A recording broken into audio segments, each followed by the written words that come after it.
Bismillahirrahmanirrahim បងប្អូនទាំងអស់គ្នាអល់កុរអានគឺជាគម្ពីរដែលសំខាន់បំផុតនៅក្នុងភពផែនដីគឺជាគម្ពីររបស់ព្រះអល់ឡោះជាម្ចាស់ហើយអ្នកអ៊ីស្លាមគ្រប់រូបគឺតែងតែមានគម្ពីរអល់កុរអានមួយនៅក្នុងផ្ទះរបស់ខ្លួន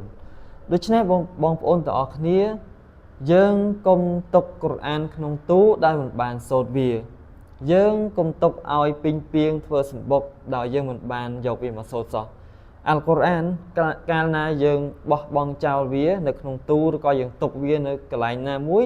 ហើយយើងមិនដែលសូត្រសោះប្រកាសជាមានដីមានធូលីដីច្រើនប្រកាសជាមានសម្បុកពេញពីងនិងអ្វីផ្សេងមកជាប់នឹងវាដូច្នេះប្រសិនបើកុរអានពោពេញទៅដោយអ្វីដែលខ្ញុំបានរៀបរាប់នោះមានន័យថាកុរអាននោះគឺយើងមិនសូត្រវាទេជារៀងរាល់ថ្ងៃហើយយើងមិនប៉ះវាជារៀងរាល់ថ្ងៃបងប្អូនទាំងអស់គ្នាប្រសិនបើ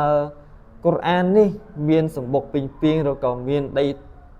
ដីធូលីឬក៏មានធូលីដីច្រើនដែលជាប់នឹងវាបញ្ជាក់ថាយើងមិនដែលសូត្រវាសោះឬក៏យើងសូត្រវាយូរម្ដងដូច្នេះប្រសិនបើអល់កុរអានប្រឡាក់មានន័យថាចិត្តរបស់យើងនៅក្នុងខ្លួនរបស់យើងនេះគឺប្រឡាក់ជាងកុរអាននៅខាងក្រៅទៅទៀតដូច្នេះការរៀងជំរះភាពប្រឡាក់នៅក្នុងចិត្តរបស់យើងការសូត្រកុរអានគឺជាជំរើស